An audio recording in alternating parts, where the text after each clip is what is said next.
Welcome to Dead Man Talking. Tonight's story is from the incredible mind of Moonscar Island, from over on Reddit, No Sleep. And as ever, please do let us know what you thought down below in the comments box. Please do like and share. It really does help build the channel and our community further. And why not hashtag TeamFEAR and DMT's Cryptid crew. And so, with that aside, let's get into tonight's story. And title: I don't think those were coyotes. Let's get straight into that. These last few nights have been, to put it lightly, troubling. About a week ago, I planned on driving down to Southern California from my home state of Washington to get some sun. Washington is beautiful during the late summer, and that's why I'll never leave. But I'll be damned if the Washington winters don't have the most hope-sucking weather imaginable. Call me a snowbird, but my skin was turning as pale and grey as the blankets of clouds above me, and I needed out. Of course, I had my college classes to worry about, but I just couldn't even stomach the idea of showing up to lecture with the dread that this season filled me with. I knew I would miss some important class time, but missing a week and a half for my mental health was better than rotting in class. I didn't have much money for hotels, but I did have plenty of friends with vacant couches along my route. The way I planned it, the drive would take 3 days. The first day would be Seattle to Oregon, Oregon to Northern California, and then to Southern. It was a good plan, and anybody else would say the same, but not even the most schizotypical among us could have predicted what would soon unfold. And the first stop on my trip was my friend Julie's house. Julie lived in a town called Grants Pass that nestled in the mountains at the bottom of Oregon. I had been there only one other time passing through, but I knew that the mountain air would be nice, even if it was just as grey as Seattle. And funnily enough, Julie was the one who inspired me to take this trip. A few days before leaving, she called me to tell me her parents weren't home and that it was just her and her dog. At the time, I didn't know what to make of this, but when I suggested visiting her on my way down to California, she seemed strangely excited. She kept thanking me under her breath, and she seemed to have a slight wobble in her voice. I told her that I should be the one thanking her for giving me a place to stay. Then I picked on her a bit for sounding like she was trying not to wake up her parents, even though she was home alone. And normally this would have gotten a laugh out of her, but this time Julie didn't say anything. That's when I began to notice that I couldn't hear a television or stereo or anything else playing in the house. Just silence. I then asked if she was still there, and she told me that she had to go and that she would see me soon, then hung up.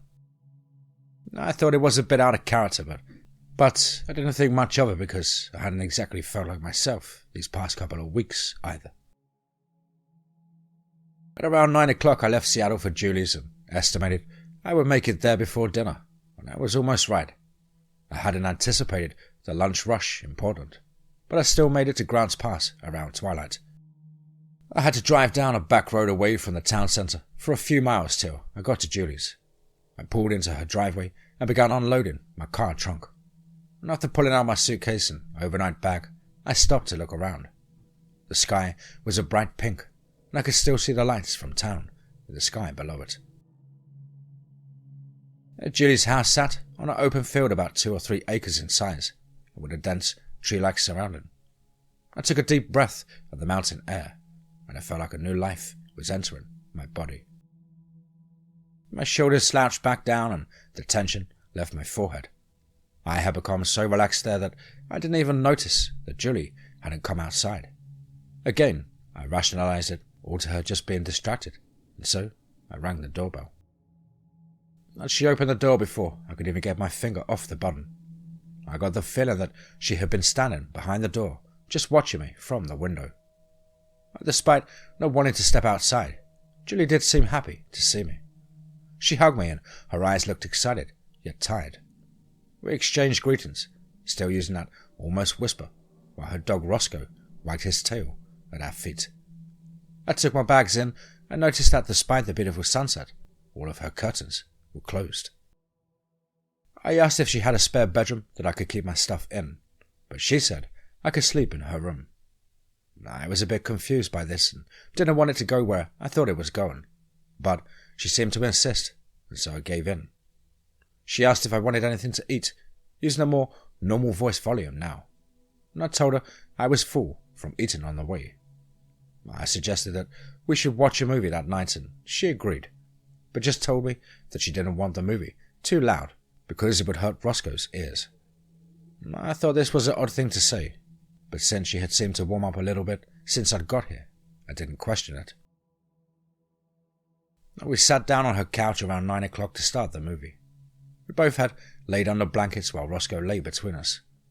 The movie was some sort of really silly comedy that Julie picked out that I had a hard time sitting through. About 30 minutes into the movie, my attention begins to wander. I look past Julian towards her living room window. The curtains were still fully closed, but I thought that I could hear something. Roscoe would perk up and seemed to be listening with me. It sounded like several yipping type sounds coming from her backyard. I looked back at Julie and she was still focused on the movie. I grabbed the remote and muted the television. The sounds from the backyard became much clearer, and it sounded similar to a pack of coyotes sounding off. Julie's eyes widened and she bit her lips. She turned to me and there was a look of concern in her eyes. It's just coyotes, she said, now staring at the ground. I hadn't always lived in the city, so I knew the sound of coyotes when I heard them, and something just didn't feel right. I thought that there was a bit of a garble in the yips, like these coyotes had pneumonia. I decided I was going to open the back door to get a better listen. I sat up, but Julie grabbed my arm before I stood up. It's just coyotes, she repeated, this time looking me in the eye. And Julie's eyes began to sparkle, and I sat back down. And I decided that it wasn't worth it because the coyotes seemed to upset her. At the time, I left it at that. She unmuted the movie, and we finished it without another word. She turned the movie off, and the yipping was clearly louder than it had been earlier. Julie and I washed up and got ready for bed. She had set up a mattress on the floor of her room for me. And after the coyote thing, I began to understand why she wanted me to sleep in her room. Roscoe trotted behind Julie as she entered the room. I had already climbed into my makeshift bed since I had a busy day. Julie and Roscoe got in her bed and we got ready to sleep. And as I drifted off to sleep, I could still hear the coyotes outside. Well, they were much louder than I could tolerate, so I lay awake.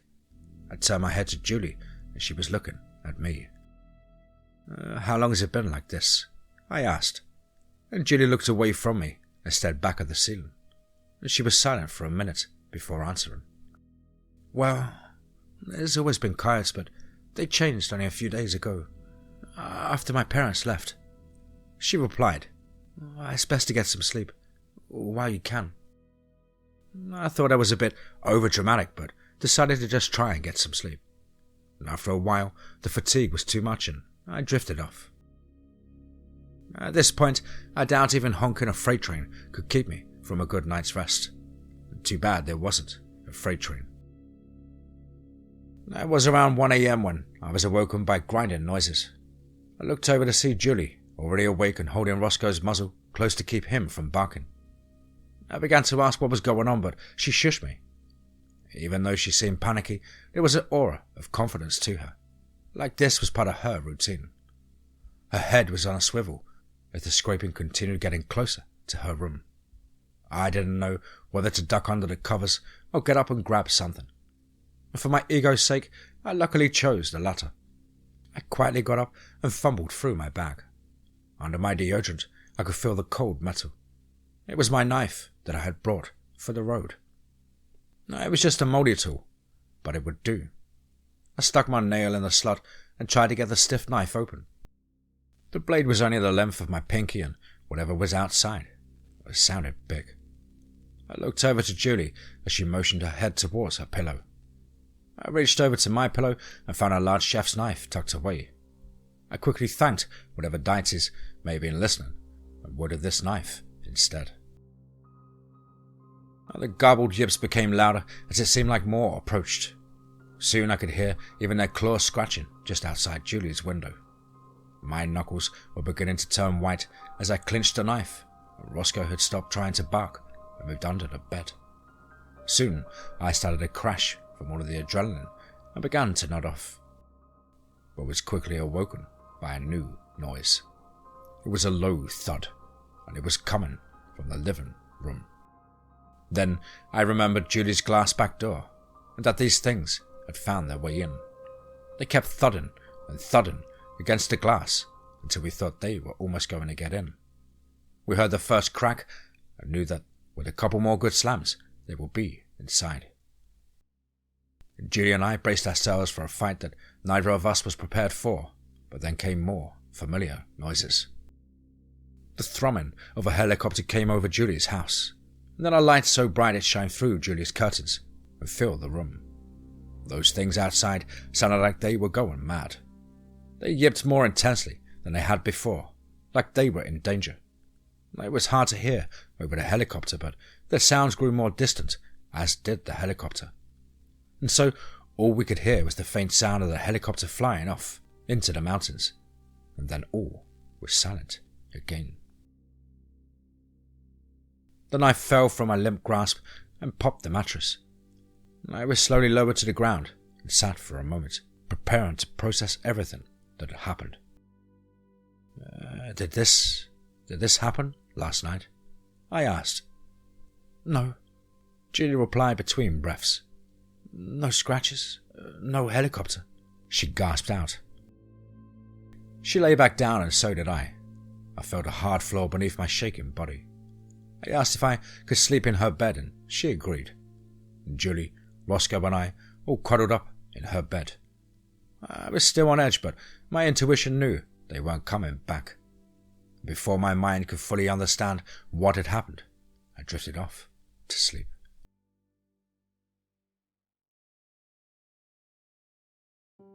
All of us woke up late the next morning. Julie and Roscoe got up before I did. Despite Julie's fear of stepping out of the house, she had let Roscoe out to potty.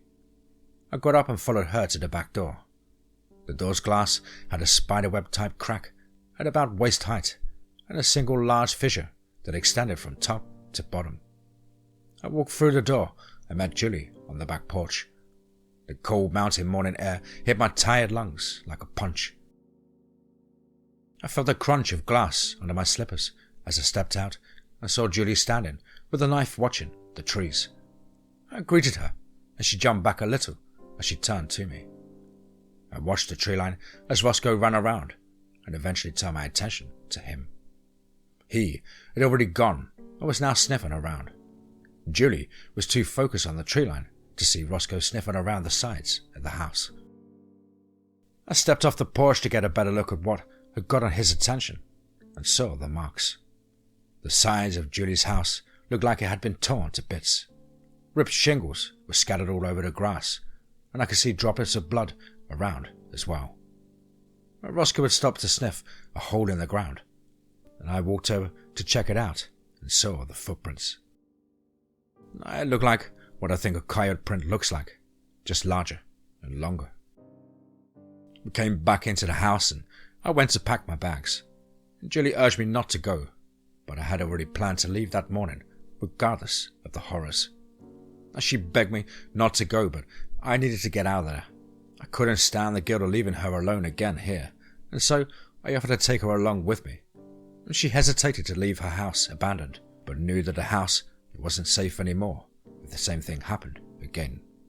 And so she packed a bag for her and Roscoe in only a few minutes, and we were ready to head out the door.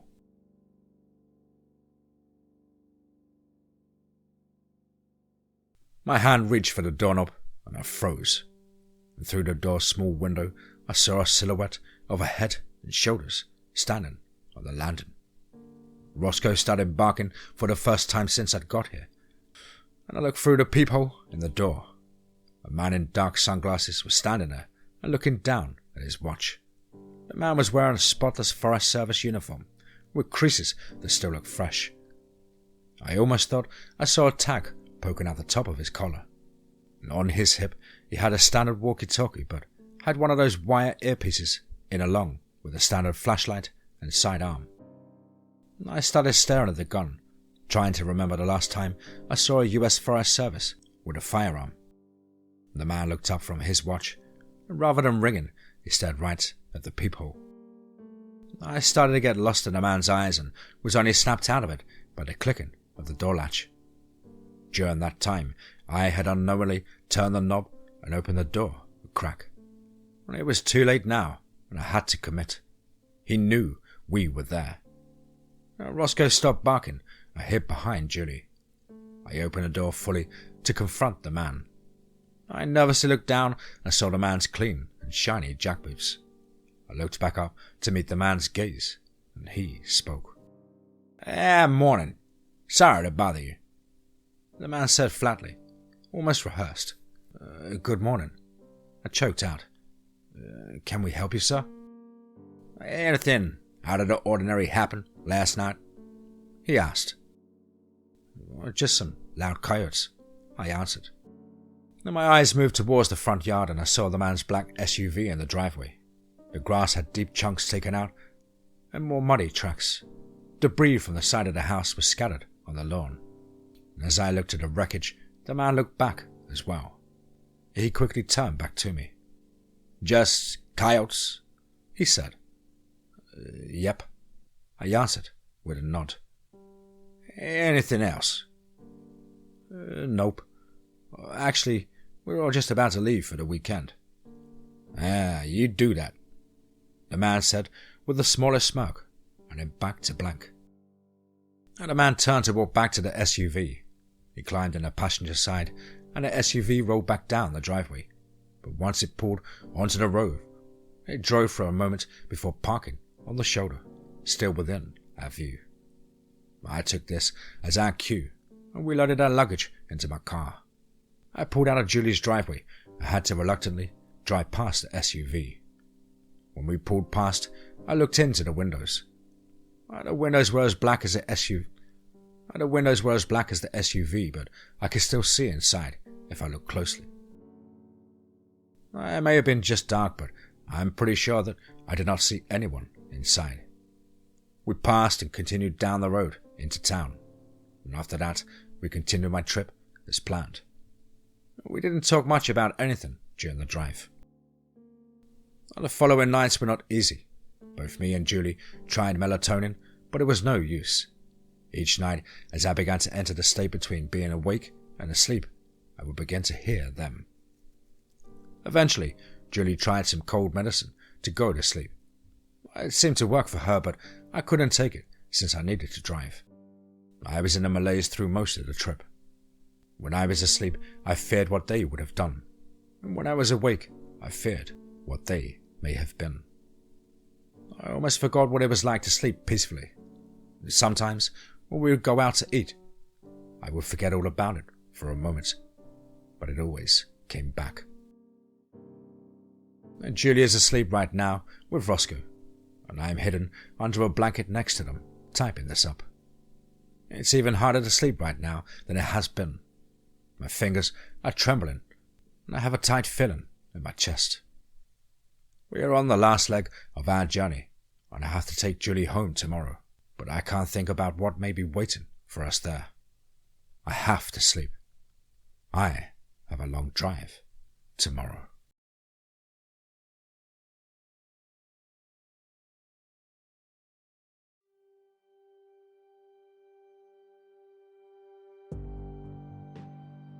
Wow. Certainly another one. Wow. What a mysterious but equally chest-pounding story there.